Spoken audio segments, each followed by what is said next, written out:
Welcome to the Business Advice Podcast, where we discuss marketing, money and other matters with businessmen around Australia.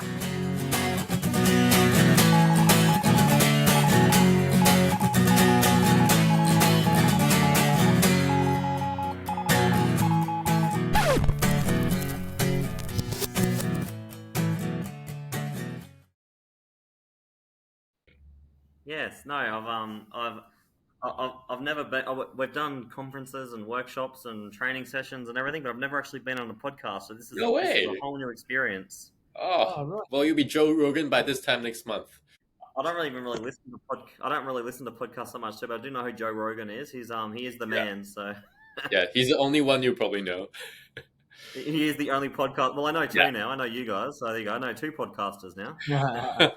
You got the top of the pile and the low and the bottom of the pile. So. Well, it actually used to be my dream, and before I got into HR, I always wanted to be the next Hamish and Andy. So Yeah. this Oh, could yeah, be yeah, a yeah. stepping stone. You never know. Okay, Yes. okay.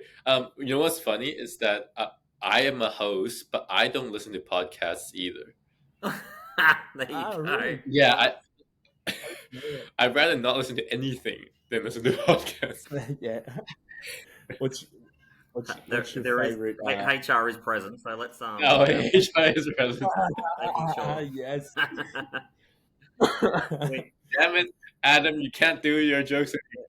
Your bid I is do off. get that a lot. Adam, no. Abort. I get that a lot whenever I go to a party or anything like that. Everyone's like, "Oh, the HR guy's here. All right, fun police. Everyone, just make sure you PG your stuff." Do you bring a little bag for everyone to chuck their phones in, and you sign an NDA? I haven't gone that far yet, but that's a good idea. And if we get any complaints about the new strategy, I'll say David told me that from business advice. He said to make sure I confiscate people's bags. I feel like that's a great scapegoat because nobody even knows who David is. Yeah, that's right. until everyone knows you though now, because remember there's Joe Rogan and David. So Oh yeah. the two podcast kings. All right, guys, welcome back to another episode of Business Advice Podcast. David here, and we have Nathan today. Fantastic guest. There's so much to unpack. I say that every single time, but that's only because we only get the high caliber people on here. You say this to everyone. It's not like when the comedian goes to a certain area and they're like, "You're my favorite town," and we're like, "Oh yeah." Sydney, my favorite city. Right, yeah, so I'm not your favorite speaker. Okay, that's fine. Yeah, but it's like parents telling their kid, "You're my favorite," or like, "I have no favorites, but you are." Yeah, they say it every kid. Yeah, I got 4 kids and I've got a favourite, so it's okay. The issue is now they're going to listen to this and they're going to go, "So which one of us is your favourite, Dad?" Nah, you'll only let them listen to this podcast when they're 18, and then you have a great review. It's like you have a cake and it says, "You're not my favorite." That's right. It's a favourite reveal, like a gender reveal. Yeah, in descending order. Yeah, that's right. It'll be like one of those game shows when it's like, "Oh, I'm sorry, you came fourth. Well, we got third, who's second, and number one. You win, Daddy's love." Oh man! Oh my gosh! This is off to a great start, guys. You're in for a treat. Actually, it could be a really nasty treat, but hey, who knows? But actually, despite Nathan's bad jokes, he's actually a great businessman. Mm-hmm. He's a director and co-founder of Strategic HR Supports. It is actually co-founded with his wife. So we're going to get into plenty of tea today. He has a safe word for us in case the wife is listening. And the wife is always right. That was paid. Yeah, I'll take cash or credit. And so they have recently created another business called Strategic Business. There's a theme there, I think. It's an S word, which is targeted at being a one-stop shop of proactive and practical supports. We're going to dig into what that means because it's very generic, which he loves. Strategic is a keyword. Nathan's also involved in something called Jobs Commitment, where he visits schools to help them with employability. That's going to be huge. I love the sound of that already. And then Strategic HR Supports facilitates a networking event called Networking and Nibbles. He's got a thing for alliteration, guys. Watch out. And at this Networking and Nibbles, business owners and professionals come together to build genuine connections and support each other in achieving their goals. Love that. And then they have also recently partnered up with the Bundaberg Regional Council's Career Expo, sponsored by the upcoming Hervey Bay Chambers Espresso Networking event. That was a mouthful. I think I deserve an applause for that. And they're hosting a networking and nibbles in Maryborough. I don't know if I'm pronouncing that right, but it's a mouthful when there's like 4 syllables in the place name. And as they expand, they have one goal in mind, which is supporting as many local businesses in as many towns as possible. So we hear the thing with Nathan is strategic and supporting. Once again, the alliteration is enrapturing. And so, Nathan, thank you so much for your time. Love having you here. That's quite the list of accolades, but always, because I'm a psychologist, let's start with your childhood trauma. No, let's start with your childhood and your upbringing. Did you know you were going to be a business person as a kid? No, I wanted to be, and this is going to be surprising. Astronaut? No, it's more cheesier than that. I wanted to be an actor. No. Yes, Gross. and spoiler alert, I'm not famous. I didn't make it. If you're not realizing, I'm not that guy that you saw once Wait, on Home weren't and you Away. on? I thought you were, Harry Potter? No, I thought Harry, no. You're probably thinking, due to my gingerish hair, you're probably thinking like maybe Ed Sheeran Yeah, or one of the something like that. Weasley Not brothers. me. I'm not Ed Sheeran. Oh. I'm not Harry. I'm not Harry, Prince Harry. But no, I wanted to be an actor, and I went to Sydney to become an actor as well. I went to acting school and that kind of stuff, and I'm a Wait. big believer in. Yeah, Wow. I'm a big believer in trying to achieve your dreams Yeah, absolutely. doing everything you can, because if it doesn't work, it doesn't work, and it didn't work. Wait, But so at least I know that I so tried. how long did you try? Because it sounds like you were like actually really into it. That was like full tilt. How long did you give Yeah, that I a went right from probably grade 6 right through until I would say 19 when I went to acting college, Wow. and then came back and realized I don't have the acting talent. So Oh no. I Oh my know, God. Was there devastating. a moment? Sorry, this is a sore spot, but I'm just gonna dig into it a bit. Like, what was the moment you realized that was not your thing?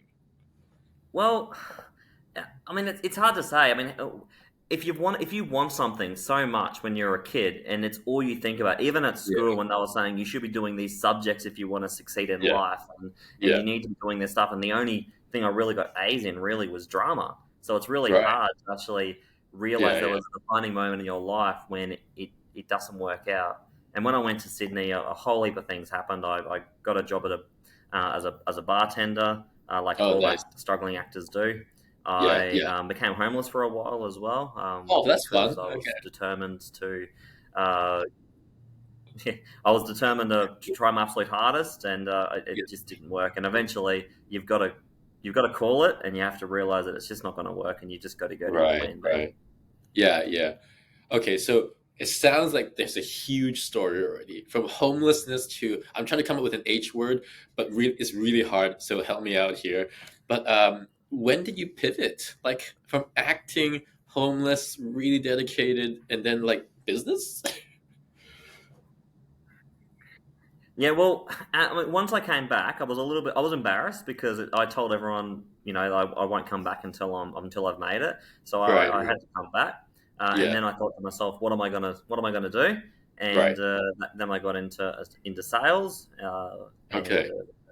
started my journey there through sales and just various jobs, I guess, just to pay the bills that I'd racked up while I was away over the 18 months while I was away in Sydney, actually, trying to become an actor. Okay, yeah, So, yeah. So how old were you when you actually where did you grow up? Like when you say you come so I back. grew up in so I grew up in Bundaberg, Queensland, Okay. and then I moved to Sydney to become an actor, Yeah. and then I obviously that didn't work out, Right. and then Right. I got a job. Then I decided, I don't know if I'm skipping some parts here, but then I thought to myself, what do I want to do? I have no idea. All I wanted to do my whole schooling Yeah, life yeah, was become an actor. What do yeah, I do? So that's where I had to sit down and go, what do I want to do? So I went yeah. to uni and started studying teaching, actually. Oh, actually, wait, that's another. Okay, you're being unfair right now. There's just a few missing key moments. So teaching. Yep. So how old were you? Like, how long was that? What I would say, I would probably maybe 21 when I decided to Okay. become a teacher. Yeah. And I thought to myself, it's one of those things where if you don't really think you have any talent, because all I thought I was good at was acting. So I thought Yeah. that I got back, and it's a pretty sad thing, really. I got back Right. and I thought, I'm not really Yeah. good at anything. I was never really good at sport. I was never Right. really that academic smart kid. I was, just that joker, I guess, that had friends, Right. but I was never really great at anything. The one thing I had going for me was to be an actor, which is, I think, why I got into sales for a little while when I returned, was because being an actor and being that funny guy, sales came naturally to me at the time. Uh, Right. so then I thought to myself, and that's when I got into teaching. I thought to myself, I mean, anyone can. It wasn't that hard to actually get into the university to actually become a teacher. Okay. Yeah. So I got into there, but I Right. hated it. It just wasn't me. It was just because it was Okay. easy doesn't mean it's a good idea. Right. Right. I mean, I wasn't a good teacher. I can tell you Yeah. that. Yeah. I did about 12 months studying it, and Yeah. it just didn't work out. It was just one of those things where I thought to Yeah. myself, this isn't for me. Maybe Right. maybe I'm not good at that either. I was told I could do it, and Right. I just need to maybe realize maybe Wow. I'll just do sales forever. Maybe that's what Yeah. I'm good at. Yeah. And by that point, it's a second thing where you realize you really tried, you thought you liked it, you thought you were okay at it, but then you came to the conclusion for both acting and teaching that it's just not for you and you're not actually great at it. I don't know many people who can say that and not be like just destroyed by that time, like devastated. And it hit hard because Yeah.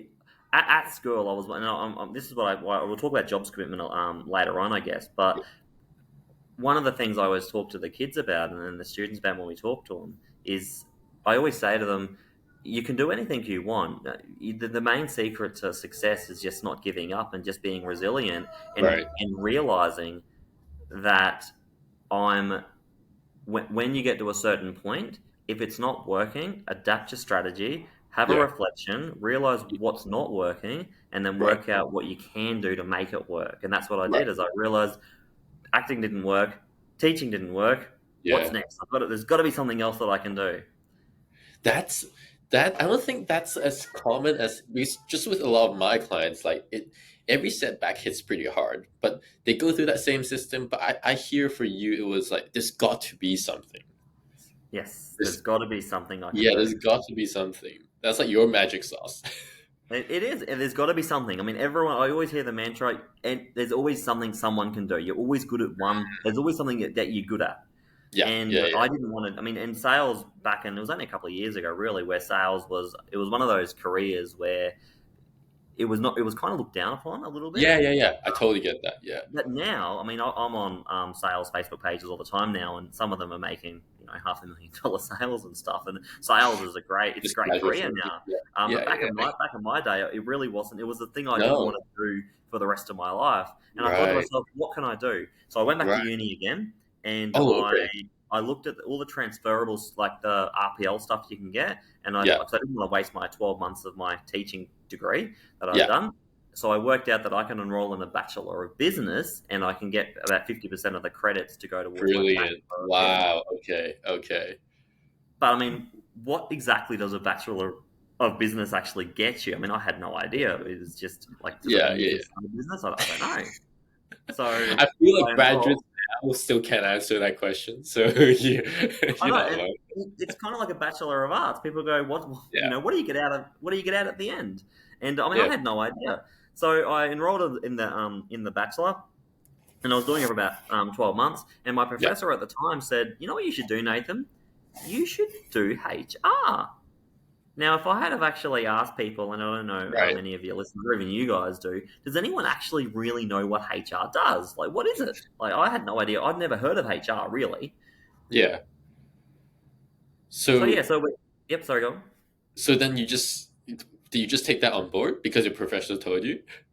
Well, he said, and I said, what is it? I don't even think he knew what HR was because he said, he goes, HR's about rolling out the red carpet. Everyone loves you. People Wait, what? problems. That's so true. I know that's what he told me, and I'm this young impressionable guy. And I don't. Have you guys done DISC before? Do you know what being a psychologist, you might have heard of the DISC Oh yeah, profile? this. Yeah, yeah. Yeah, so I'm an I. I'm a really high I. So one of the things that I hate is social rejection. I don't like that. Naturally, it Right, burns me. right, Whereas I right. like to be liked, and Yeah. so when he was telling me all these things that people love HR, I was like, oh man, that sounds like that's my kind of thing. So you Turns must have out not no one likes watched. HR. Yeah, you must have not watched The Office by that No, point. I hadn't. I had not. No, I hadn't. So I know I had no idea. I thought HR was this wonderful thing with Oh just my people, god. people get out the trumpets and they blow the horns when you walk past them, and you're all hugging each other. Oh man, your professor did you dirty. I know. I think it might have been there might have been a short like a talent crisis in the HR industry, and his KPIs was get He more was people taking, in yeah, he was HR. in commission, 100%. Yeah, commission. So yeah, so I did HR. So that I'm a big believer in things always happen for a reason. Everything Right. always happens for a reason. I Yeah. believe. And I'm not spiritual, but I do believe Yeah. that if you go with the flow, providing that Yeah. you're trying, things work out, and that's Yeah. what I've Yeah. done my whole life. So that weekend, I went to a party and I was talking to an old school friend, and Yeah. he owned a relatively successful electrical business. Yeah. And I said, "How's business going?" And he goes, "Oh, it's really good. It'd be great if I didn't actually have people, employees. It's just he goes, they're hard work. You know, they're constantly needy. I don't. I'm thinking I'm going to sell the business." And he goes, Right. "What do you do?" And then I remembered back to my professor and how lovely HR is. And I said, "Well, actually, I'm studying HR. It's what we do. We solve problems. We get people on the same page as people." Right. And he goes, "All right, Nathan, what I'm gonna," because I was working in sales and actually at the bank then, and he Yeah. goes, "All right, Nathan, what I'll do is I'll offer you a job. I'll give you a casual position if you can Yeah. show me your value and you can get my people on board so they're not pissing me off." He goes, Okay. "I will give you a permanent position." He Ooh, a goes, little probation. Okay. "Permanent Okay. position." So every day for about 12 months, Monday to Friday, I would turn up at 6:30. I would participate in the toolbox talk with the team, and I drafted all their position descriptions and all their policies and did Yeah. some Yeah. team building exercises and all that kind of stuff. And that was Yeah. Footballs. Yeah. my first gig into HR was for a small electrical business. Wow. Wow. But it was every day for a year. Yeah, every day for a year. I'd wake up at 6. And I was Yeah. living about 45 minutes away, so I'd wake up at Oh usually wow. like 4:30, and I would drive Oh to wow. Bundaberg, and I started working in that small electrical business. I did their toolbox talks at 6:30, and then at about 8:30, I'd then head off down the road to my 9 to 5 job, and Wow. Wow. yeah, and kept that up. Okay. Okay. What was the result So of that? eventually, though, Yeah. yeah, so eventually, he offered me a permanent position, but I was working in sales. I was working at the bank. I was Yeah. getting pretty good money, and he's Yeah. only a small business. He goes, "I can't afford to pay you what they're paying you." He goes, "If we want a permanent position, I can only afford to pay you this amount." And it was like 25% less than what I was actually earning. Right. And I thought to myself, I can either stay in making sales and being relatively comfortable, Yeah. or I can join this small electrical business. I can at least get my foot into HR and a little bit Right. of management and leadership. And Okay. even though the money is terrible, I can at least start to work towards a HR career. So What I what was resigned the next day at my other job. oh wow. What was the potential you saw in HR? Well, I still didn't know what HR was, to be After a honest. year. After a year of Still it. had no. I knew it was a career, and I'd done some research into it. Yeah. But I think a lot of people are in that boat as well. Is before, and we'll talk about COVID because COVID shifted everything, especially for Yeah. my career. So, but Right. before COVID came, a lot of people didn't know what HR actually was. So I took the Right. position and I thought it was about mentoring people and inspiring people and everything my professor had told me. And that's what I'd done for that 12 months. But Okay. occasionally, and I remember a defining moment, and I believe everything always happens for a reason. So I remember a defining moment where I had an employee at the business, and she was Yeah. always on her phone all the time. Right. And my boss told me, he goes, Nathan, I need you to go over to that employee, and I need you to set some expectations, and I need you Yeah. to tell that person they cannot be on their phone all the time during Right. work. Now, you would think that that would be an easy thing to do. Being an I couldn't do it. HR that can't tell people not to do things. Terrible career choice, really. Uh, and eventually, 3 weeks later, the boss saw her on a phone again, and he goes, "Did Nathan talk to you?" And she's like, "No." And he goes, "Nathan, over here. What do you got to say?" And I said, "I can't be on your phone anymore." And it was horrible. But that was the moment that I realized I can do HR, the people side of it, but I now have I don't call it a weakness. I now have a constraint, something I need to work on. That Right. Right. if I don't fix this, I'm not going to survive in the industry. Right. Right. Okay. So at that point, you decided HR over. You chose HR over sales. Yeah. What made you choose that? Well, I guess it all comes down to finally finding something that you're good at. So I was always good at Okay. sales, Right. but it was a job that I wasn't passionate about. And I remember talking to someone a little while ago about this, and I felt that sales was self-serving, Okay. and we might have salespeople listening to this, and I'm not having Love a it. dig, but Yeah. it really You guys is. all It suck. really is selling, and you want to get the commission. You want to make as much money as possible. Yeah. Whereas, I wanted to find a career where I could actually contribute to potentially helping someone. You know, Right. whether it Right. be an employee that's having a rough Yeah. time, or getting them on the same Yeah. page, or just doing something. But I wanted to find a career where I felt like I could give back and not Right. just keep making thousands of dollars in commission that I was making. Yeah. Yeah. Okay, that is a noble cause. Okay, okay. So you made that choice, but still, it's a far cry from starting your own thing, right? What was your journey like in HR after you quit sales, and then what happened? Yeah, so I was there for about 18 months in the little electrical business. And then my boss came up to me one day and he goes, Nathan, we've done some amazing things. And the company had really grown tremendously. It was the big electrical place in Bundy for a very Yeah, long time. And he goes, I've just had enough. I'm giving too much time. I need to start looking after my family more. So I'm going to sell the business. And he right, goes, when I sell this business, you need to understand that small businesses don't see the value in HR. right. I Yeah, had a dig at salespeople. He had a dig at HR. But he said small businesses don't see the value in HR. He goes, you probably won't have a job when the new person buys it. So he goes, so just be aware of that. So so if I was in your situation, I would start thinking about what's your next right, move. So I right, sat down, I had a chat to a lot of people around the place, and it's very very similar to this. And I said I do struggle with telling people I struggle telling people what not to do. I don't like the social right. rejection. And they Yeah, yeah, said, what you need to do then, Nathan, is you need to put yourself in an uncomfortable situation. You need to find a really challenging job where you're constantly telling people they can't do something, right. and there's consequences Exposure effectively. therapy. No, no. So I got a job in an employment agency. So Nito was actually the employment agency I worked for at the time.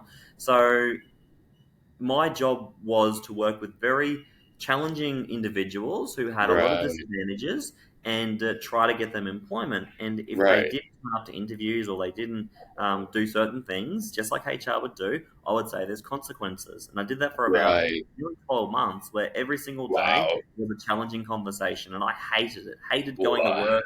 I thought about having a sickie every day, and Oh, it wasn't me, but it was after about 12 months of just doing something and just yeah. completely bashing your head against the wall and saying, I Wow. have to change, I have to change, I have to change. I finally realized that after 12 months of doing it, that if I can tell these people that they're going to lose their payments, Yeah, which is a yeah, yeah, really horrible thing to yeah. do, Oh, that the I can worst. pretty much have a conversation with someone saying, don't be on your phone. Yeah. Okay. Okay. Wow. You not only have the awareness, but you had the tenacity to address it, and it's not just like, ooh, I might do a little experiment every weekend. It's every day for a year as your 9 to 5. It was horrible. It's like that. I don't know if you've read those books and those podcasts about people that do those things where they put themselves in fearful situations. Oh yeah, uncomfortable or yeah. Uncomfortable stuff, and it really works. If you're good, if you struggle with something, put yourself in an uncomfortable situation for a long period of time, and you get numb to it. It doesn't affect you. Wow. Okay. I think David Goggins would love you if you have heard of him. Yes. Okay. He's a legend, David Goggins. So after that, what happened? Like, how did you start your own thing? Did you stay there, or how long were you at Disability? Yeah, so I was there for about 2 years, and then another job came up. 2 years, another job came up. This is just after COVID had all finished and it no longer existed anymore. It just disappeared overnight. And then another job came up, which was at the local council. And I had a HR mentor at the time as well, and I was a different person. And I know that she had worked at council before as well. And I said to her, "What's your thoughts on working for local council?" And she said, "Nathan, there's a couple of points you need to be aware of. You're going to be bored." She says it's going to be very, very boring for you. It's not the fast pace of the disability world that you're accustomed to now. Yeah. She said that the money's going to be terrible because it's taxpayers' money, ratepayers' money. So the money's not going to be very good. They don't pay very good at local councils compared to private enterprises. Yeah. She said that it's going to be a highly regulated industry as well. So you're not going to be able to sit there and make changes like you do at this place because there's red tape everywhere. She goes, but it would be the best thing you would. She said it'd be the best thing that you would ever do for your career is joining the local council. And I said, why is that? You just told me it's terrible. Why would it be really good? And she said that, I'm going to be blunt here, Nathan, that no one knows your disability provider. You've got 200 staff. You talk to most people. No one's going to know who they are. She goes, you go to anywhere around Australia and you say, oh, I work for a local council. They're going to go, oh, that's good. What local council was it? Your credibility and your reputation is going to skyrocket. Yeah. Which made no sense because I was doing much harder work at the disability provider, and my work at council was just signing forms and doing certain things, but it wasn't that hard compared to what I was previously doing. But she said, getting to local council, your reputation, your credibility will just go through the roof, and that's what happened. Is people are like, oh, you're that council guy. Right. Okay. So you could have stayed cruisy there. You could have cruised. You could have been comfortable. What happened? It was a cruisy job. It was one of those jobs where I remember my father at the time saying, "You've made it now, Nathan. You've won the local council. You got great superannuation coming through. He was at his job for 25 years. He goes, you can stay there for 25 years now and just don't leave. It would be just ridiculous if you left. You've definitely made the right choice." Because he was in that generation where you stick around for a long time. And I stayed there for, I think it was another 2 years, and then I got the 2-year itch again. And this time I finally did leave for money value. So someone offered, I think, 30 grand more in a company car if I joined them at a large farm.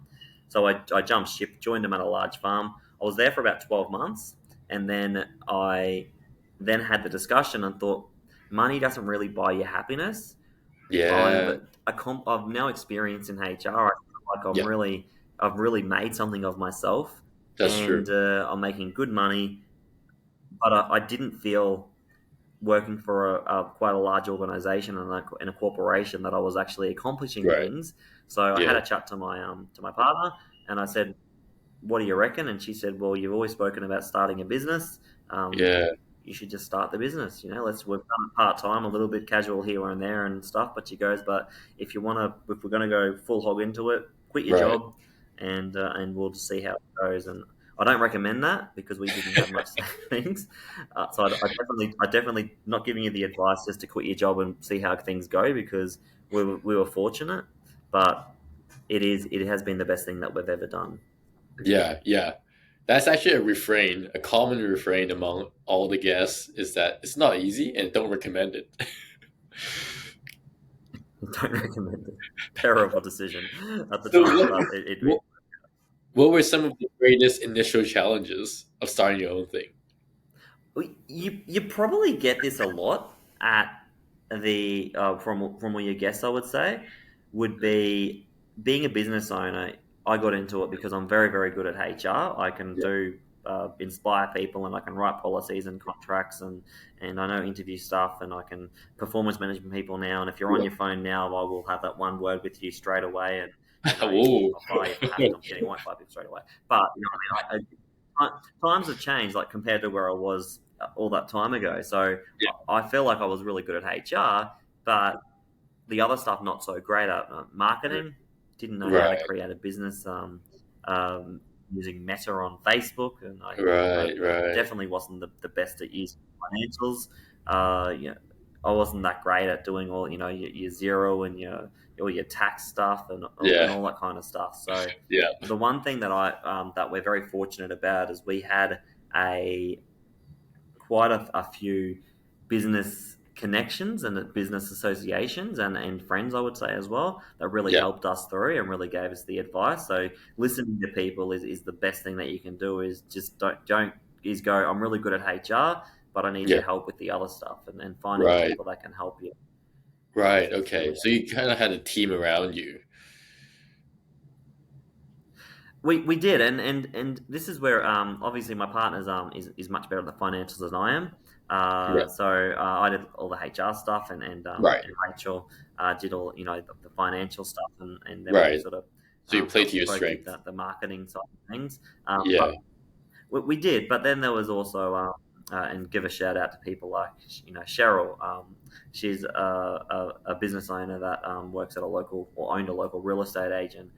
She Yeah. was even now. We had a meeting with her today, and it's about finding those people that are genuinely want to help you, that Right. genuinely want to see you succeed, Yeah. and Yeah. that's what these people are like. Yeah. That come along and are genuinely trying to help you and get Right. excited over your success. Right. So surrounding people with the right values of you and Yeah. wanting to actually see you succeed and don't see you as a competition. Yeah. Yeah. That sounds pretty rare, though. Like, how do you find that kind of business owner or that kind of people in your same level? It's really tough, and there's been times where we have distanced ourselves from individuals just because we didn't share Yeah. the same values, and you don't Yeah. have to be rude Yeah. about it. You just distance yourself. Yeah. Uh, Just block there's a them. few. Yeah. You do, and there's a few people that we associate with and we hang out with, but it's about giving value to people as well. So it's never Yeah. just about That's take. true. If one of our friends or connections or comes over and asks us for help or support, Yeah. uh, and uh, and I've done that my whole HR career. Is they ring me up and say, "Can I pick your brain about something?" Yeah. Well, I'll give them that time and I'll give them that expertise because they've Right. helped me in Right. other ways as well. So it's just Yeah. about trying to help each other as much as you can. Yeah. It's like that mutual support.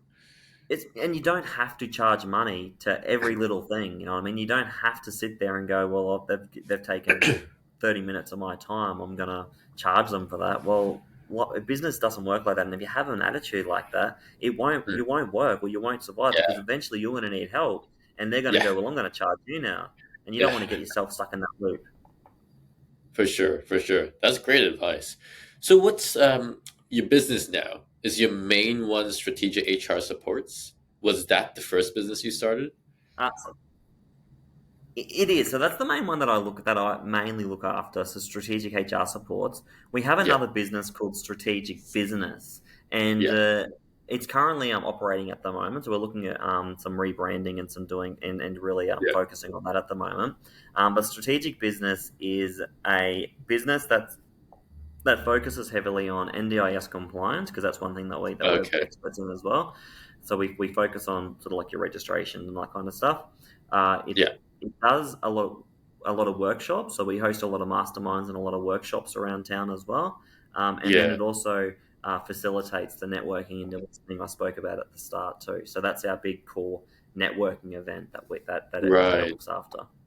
Right. Right. Okay. So with your main thing, strategic HR supports, what do you think contributes to its success now? Like, and what sets it apart from the competition?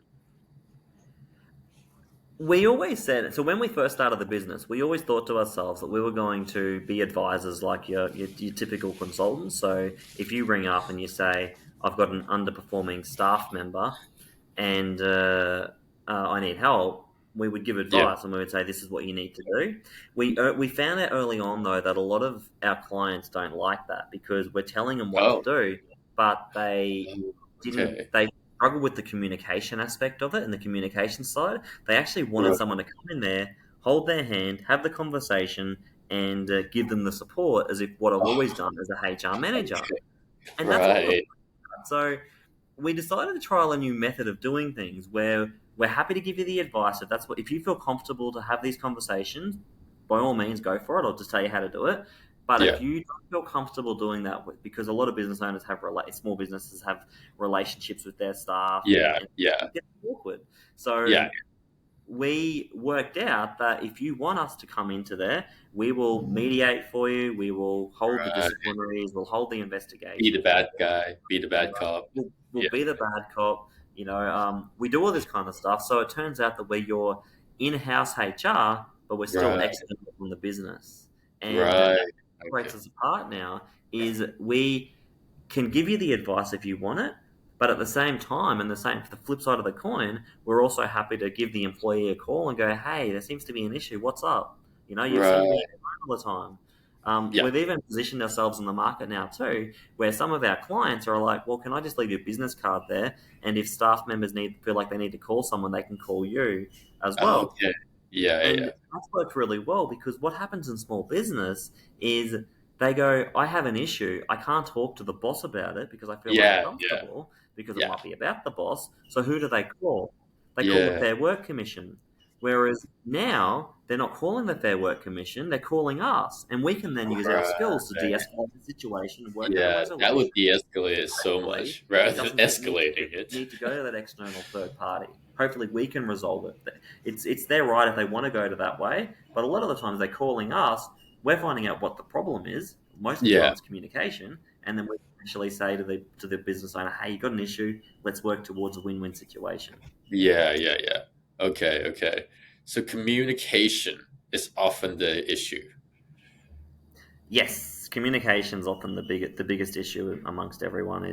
Is sometimes a client will say, this is what's happening. And I'll always go, well, have you told the person that you don't like that? And they go, oh, no, but they know. And I say, well, do they know? Like, have you actually physically said out of your mouth, I don't want you on your phone during work time? And we might think it's common sense, but Right. a lot of the time the employees won't know. You physically got to let them know that these are my Right. expectations. I expect you to get to work on time, or I expect you to get Right. to let me know if you need to make a phone call. Yeah. So Yeah. yes, Yeah. communication always seems to be the big one that we work with. Okay. Okay. So on that note, communication, you co-founded Strategic HR with your partner. Is that right? Yep, that's correct. Yep. How is the communication? Were there any changes in dynamics, or how's it like? Oh, well, it.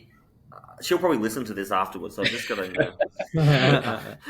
um, we always say that it is very difficult to start a business with a family, and Yeah. especially being in an environment where all day you're working together, and then you come Yeah. home, Yeah. and then you're working together again with the kids, and then Yeah. Yeah. then you Yeah. get up and you sleep, and you really are under each other's pocket. So Yeah. it is very, very difficult. Yeah. So it is important to, I guess, when you're at work, to shift that dynamic to a purely, and it's very difficult, purely, I guess, most of the time, platonic relationship, if that makes Like sense. business Like oriented. business relationship, Yeah. because especially when you got staff as well, you want them to see that professional side of Oh things, yeah. Yeah. For sure. as well, and I think that seems to have worked really well for us. It's also about the other side of the coin as well. It's also about respecting each other's strengths as well, Yeah. and working out what someone's good at, Yeah. and then what the other person's good at as well. So understanding that these each have strengths and respecting Right. those strengths, that they're each contributing positively to the business, because I do a lot of the face-to-face stuff, and I do a lot of the marketing and the podcasts and that kind of Right. stuff. But it's important to understand, and I tell all our clients this, that you might see me as the front and center of it. Yeah. Not a very pretty face, but I am the face of the business. Right. You might see me doing that. But Rachel's she's the glue that's putting everything together, pulling the strings, making sure it's all happening and it's all working. Right. Right. Okay. Okay. So you know your strengths, you know your weaknesses. What do you think is your unique approach to HR that kind of sets you apart for your clients? I think the biggest thing that we always look at, and a lot of people always go, and this is the traditional method of HR, which is why we called it strategic HR. So in study, strategic HR is a thing that people learn about. It's the proactiveness of HR. So it's Okay. a framework that's all modern day Oh, okay. approaches now. So that's where we came up with the name. Right. Traditional HR is more about the reactive, no strategy in place, no forethought in place. Oh, okay. It's like Whereas whack-a-mole. we're all whack-a-mole, exactly right. Whereas we're trying to look for proactive situations. So our approach to HR is that proactiveness, Yeah. but it's also, and the one big thing we look at, it's also about win-win situations. Okay. So most employees that I've only ever probably spoken to maybe two that might have been a narcissist, where I'm Uh, like, oh my god, I can't help you. yeah. Then you Most send it to me. employees, yeah, Yeah. essentially, I will refer them to you from now on, David. Yeah. But most employees, they generally wake up, they want to go to work, they want to put a good foot Yeah. forward, they want to get some positive Yeah. recognition. Most employees and most team members really are trying to do that, trying to make that. Thank And goodness. at the same token, you've also got the employer that's trying to keep it. And I know what it's like being an employer now. It's very difficult. You've got to juggle Yeah. everything, and you've got to try to make Yeah. sure the doors are open. For So sure. it's just about trying to find that win-win situation where we can say this is what the employer wants, but at the Yeah. same time, the employer needs the employee too. So we need Yeah. them to be able to get on the same page, so we can all work towards a proactive goal. Right. Right. Right. Whereas I think traditional HR, or like just my lay people's perspective of it is that the boss is always right. So it's just about everyone Mhm. being under that, like the tyranny of the management. Exactly right, and HR, and there So are a this lot of is organisations a that very still do different that, but approach. HR is not about that anymore because at the end of the day, the employer needs employees, but the employee Yeah. needs the employer as well. Yeah. Yeah. So Yeah. there needs to be a give and give relationship. So each need to be giving Yeah. to be Yeah. able to successfully get to the end goal.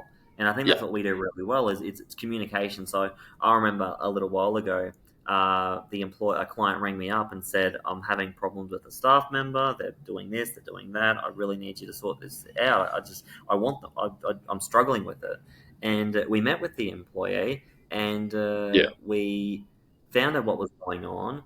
We worked Right. out, that in their mind they're having issues and concerns and all this other stuff going on in their Yeah. mind. They're struggling with certain things, and then what we did is we made a plan, worked with the employer, and now they're both on a happy relationship. So it's just about trying to find out, what's going on over here, what's going on over here. Well, let's try to mediate it and let's both Right. work towards a common goal. Right. Is that always the ideal to find a common goal?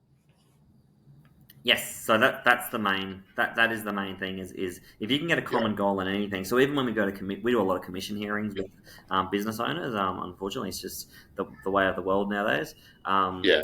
But even they will, before it goes to the tribunals and stuff, they will do like two lots of conciliation and mediation where they will sit Right. you down and say, can we settle? Right. Can we find out whether it be monetary value or or a Yeah. job back or something like that? Can we work out something common before it actually Yeah. gets to go to court?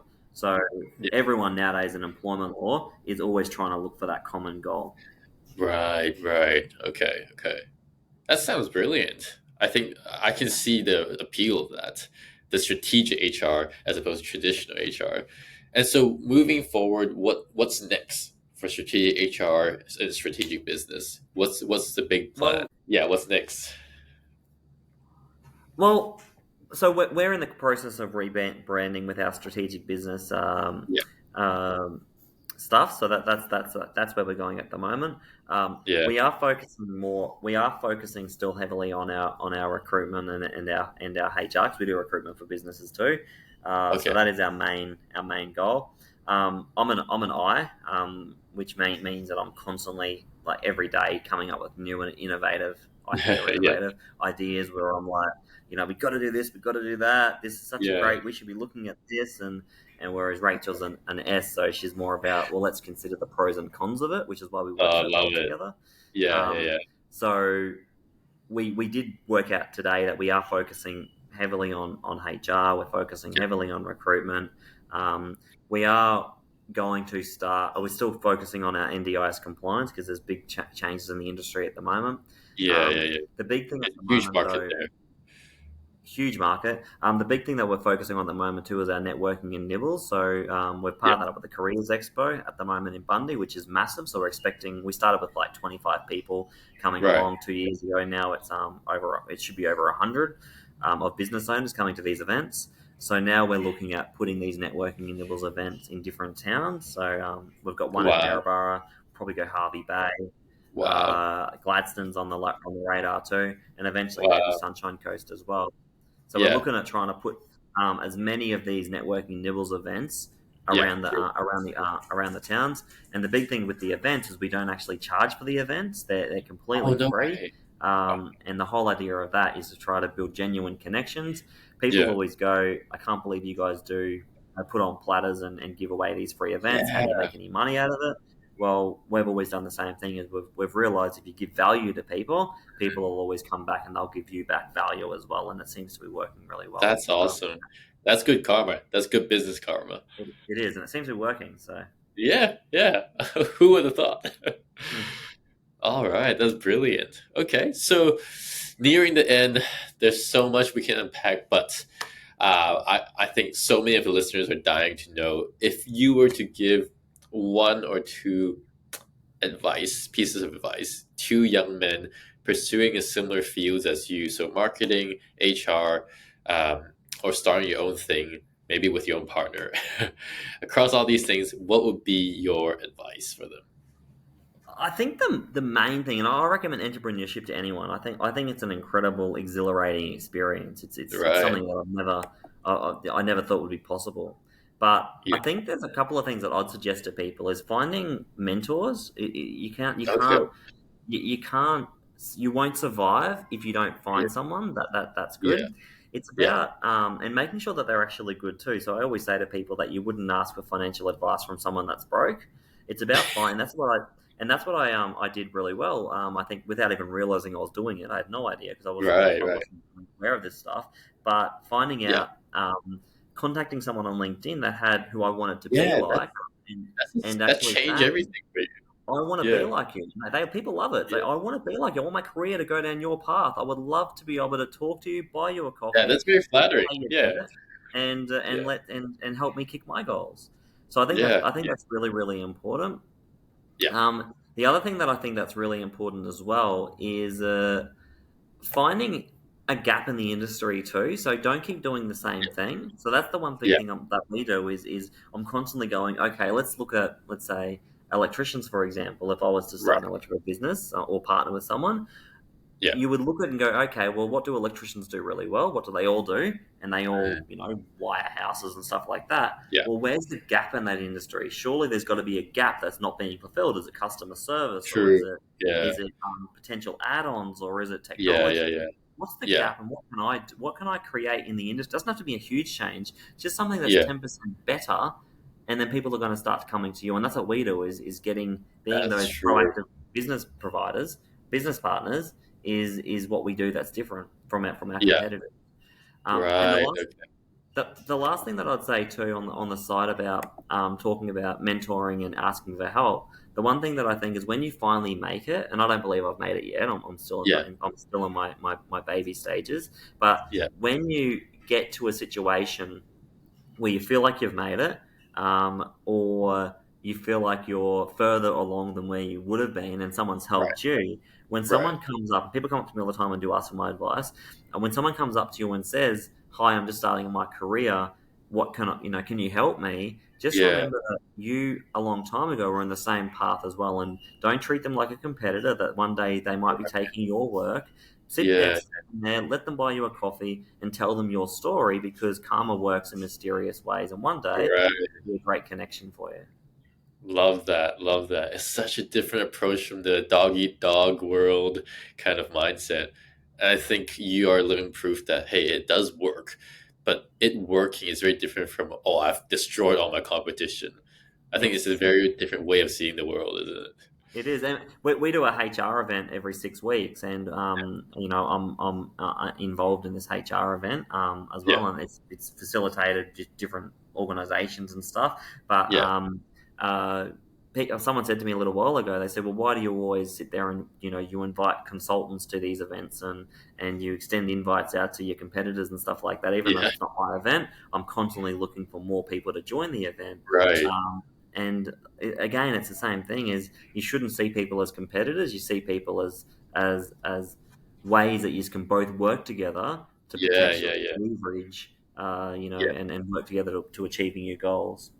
That's amazing. That's probably the most humane approach, which is funny because HR, right? But that's like the most humane. It's such a positive view of things, and I think it gives me hope about this entrepreneurship world as a whole.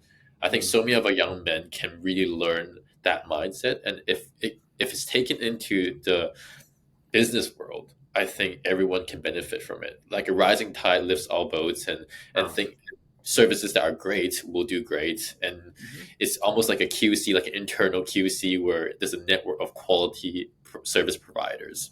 Yeah. So, love that. Thank you so much, Nathan. That was wonderful.